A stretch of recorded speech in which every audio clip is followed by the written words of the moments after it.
नमस्कार, मैं महक। आज हम पहुंचे हैं कैथल टोल प्लाज़ा पर, जहां हमारे बीच मौजूद हैं किसान यूनियन के अध्यक्ष गुरनाम सिंह चिरोनी जी, जो वह यहां पर किसानों का समर्थन देने आए हैं और क्या कुछ संदेश देने यहां पर आए हैं। उनकी बातचीत करते हैं हम कि वह क्या संदेश किसानों तक क्या संदेश पहुंचाने के लिए आए हैं। उनसे बातचीत करते हैं कि वह यहाँ पर आए हैं। उनका अभी ये सुनने में आया है कि वह और भी टोल प्लाज़ा पर जाएंगे, लेकिन उनसे बातचीत करते हैं कि वह क्या कुछ संदेश लेके आए हैं। ये कुछ देश के चंद लोगों के पास तो उसी गुणवत्ता है कि उनकी आमदन बढ़ गई और पूरे देश का की जेब में कुछ बचा नहीं।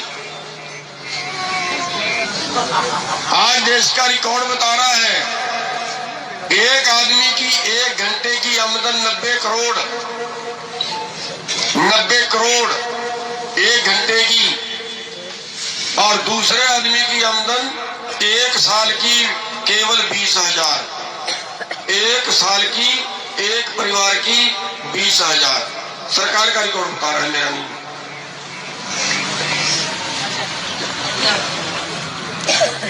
और इस हालत से लड़ने के लिए, इस हालत में अभी सब्र नहीं आया। अभी जो खेती का बिजनेस है, ये कानून खेती कानून नहीं है। खेती कानून इनका नाम गलत रख दिया। ये खेती के व्यापार के कानून है।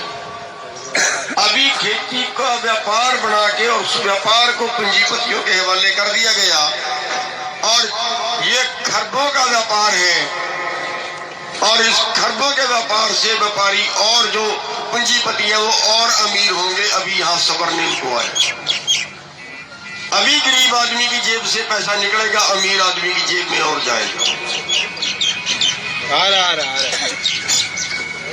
महाराष्ट्र की सरकार ने 4 साल पहले दाल में छूट दी थी कि कोई कितनी जमा कर ले, तो 50 रुपए किलो वाली दाल 200 रुपए किलो में बिकी थी।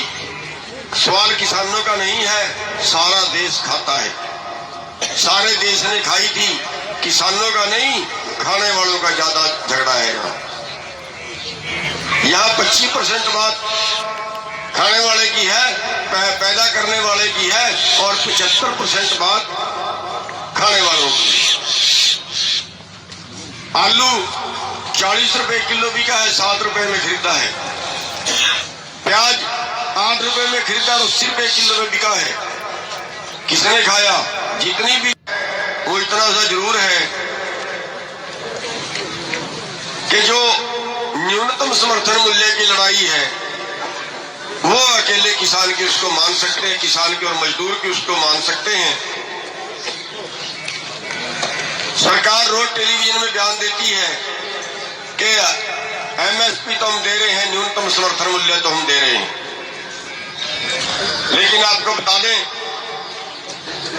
किसान 600 फसलें पैदा करते हैं,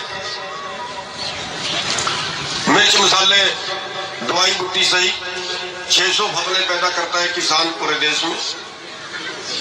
उनमें 23 फसलों का एमएसपी तय है, न्यूनतम समर्थन मूल्य जिसको बोलते हैं, केवल 23 फसलों का है।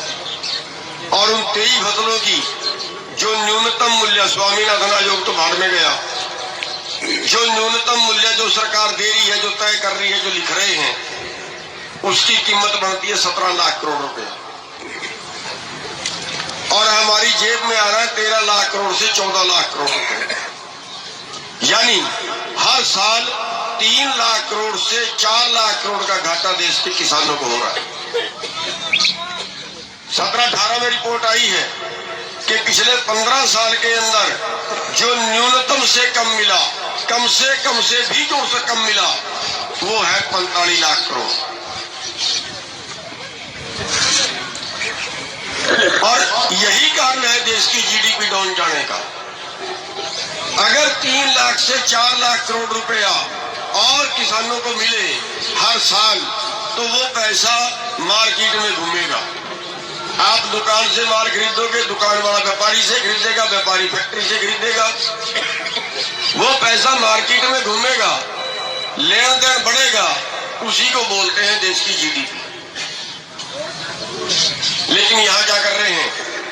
देश की जीडीपी कम हुई, देश का लेन देन कम हुआ, देश की कारें भी कम बिकी, देश की मोटरसाइकिल कम बिकी, देश के कपड़े कम बिके, तो तो क्या कहा कि कार वालों को बचाओ, किसान को मत बचाओ, कार वालों को बचाओ।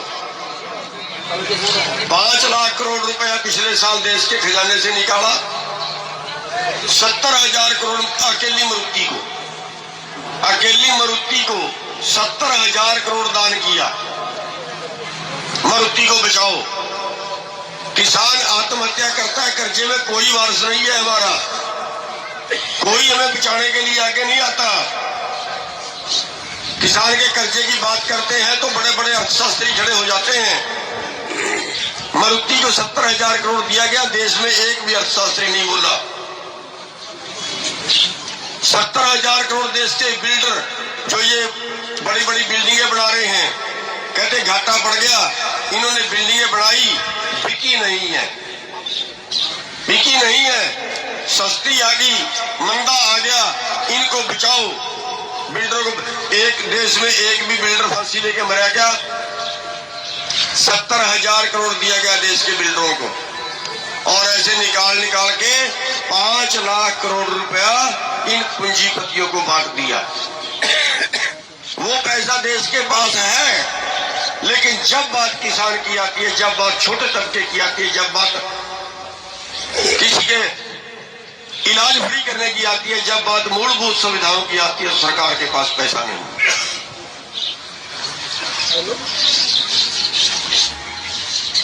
और जब बात जितने बार सरकार से बात करने की कोशिश की कि आप एमएसपी में बोलिए, बताइए एमएसपी पे।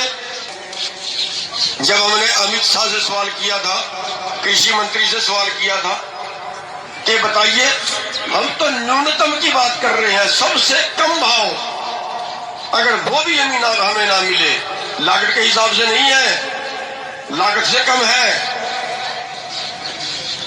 वो भी हमें ना मिले, हमारी जमीन से केवल हमारी मजदूरी भी ना बचे, हमारी जमीन से केवल हमारा ठेका भी ना बचे। अमीर होने की तो हम बात ही नहीं कर रहे, अरे हम बात कर रहे हैं केवल हमारी मजदूरी तो बच जाए। आप लोगों ने सुबह से लेकर शाम तक खेत में काम किया, उसकी मजदूरी तो मिल जाए हमें।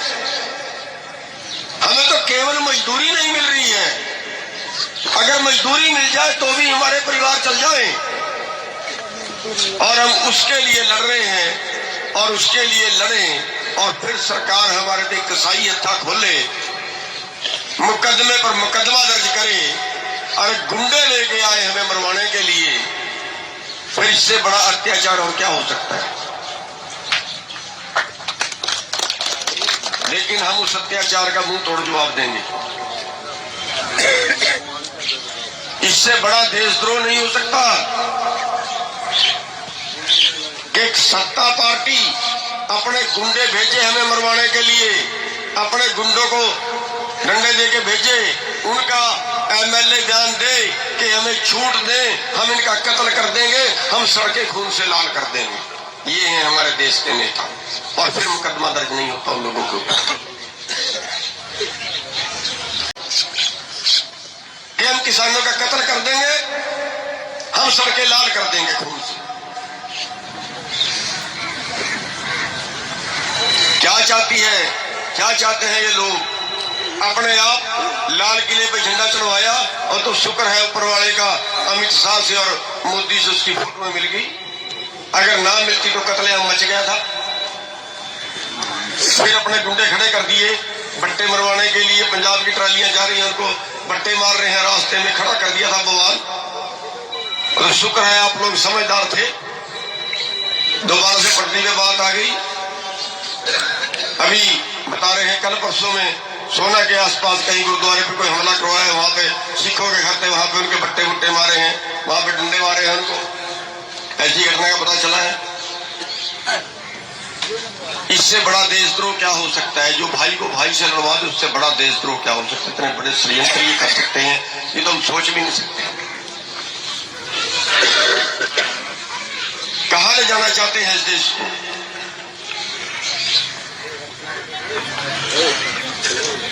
लेकिन हमने हर तरीके से इनकी हर चाल को नाकाम करना है। वो तो चाहते हैं तो चाहते हैं किसान भड़के, ये भी लठ उठा ले और दो चारों दसों को मारे और फिर बस मुद्दा दूसरा बदल जाएगा, भटक जाएंगे। लेकिन हमने संयम बरतना है, हमने संयम बरतना है। आए भी बीजेपी के गुंडे आए भी, हमने उन पे हाथ नहीं उठाना, हमने सब्र रखना है, शांति रखनी है, क्योंकि जो देश का राष्ट्रीय चैनल है वो उधर है, सरकार खुद उधर है, पुलिस खुद इकट्ठे गुंडे इकट्ठे करके ला रही है। इससे बड़ा दुर्भाग्य क्या होगा। हमने सब्र रखना है, लेकिन हाँ हम 11 ने 21 भी मोड़ना जानते हैं, लेकिन वो तब मोड़ना जब यही गुंडे जब गांवों में हमारे पास वोट मांगने आएंगे।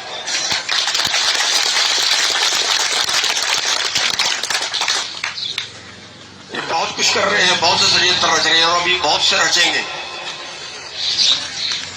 2 बार 3 बार गाजीपुर यहाँ पे सिंगू बॉर्डर पे हमला करवा लिया है। सिंगू बॉर्डर पे जिसने हमला, जो सबसे आगे लग रहा है, उसकी फोटो आ रही है अमित शाह के साथ। नेता है बीजेपी का। गाजीपुर पे जो लोग गए, 2 MLA साथ में लेके 400-500 आदमी साथ में लेके गए किसानों पे हमला करवाने। कौन सा देश बचा है ये? लेकिन ये हरियाणा के किसान हैं, पंजाब के किसान हैं, हिंदुस्तान के किसान हैं। आपने सब्र रखना है। हम मर जाएंगे मौके पे, लेकिन मैदान छोड़ के नहीं भागेंगे। हम जब तक जीतेंगे नहीं, तब तक यहां से जाएंगे नहीं। बस साथियों, मैं और कुछ नहीं कहता, मैं तो केवल आपको बधाई देना चाहूंगा, आपका धन्यवाद करना चाहूंगा कि जो और 4 गुनी संख्या में आ गए हैं। सरकार ने तो कहा था भाग जाएंगे, लेकिन आज देख ले, धन्यवादी हम हरियाणा की सारी खापों के। अभी आपकी खाप ने आश्वासन दिया, कादियान खाप ने। धन्यवादी हम कादियान खाप के, धन्यवादी हम उन सब गांवों के जिन्होंने, जहां खाते भी नहीं है, हर गांव में पंचायत हो गई है, हर गांव से ट्रैक्टर आए, हर गांव से गाड़ियां। उस दिन रात को 10 बजे, 11 बजे, 12 बजे लोग घर से निकल पड़े, सुबह 6 बजे तक हमारे बॉर्डरों पे पहुंच गए। साथियों, बस ऐसे ही रहना। हम धन्यवाद करना चाहेंगे सभी खापों का, जो इतना, ये धर्म युद्ध है। किसान आंदोलन तो इसका नाम दिया गया है, पूरे देश का खाना। अगर पूरे देश, उसको भी भोजन चाहिए, उसको भी भोजन देता है परमात्मा।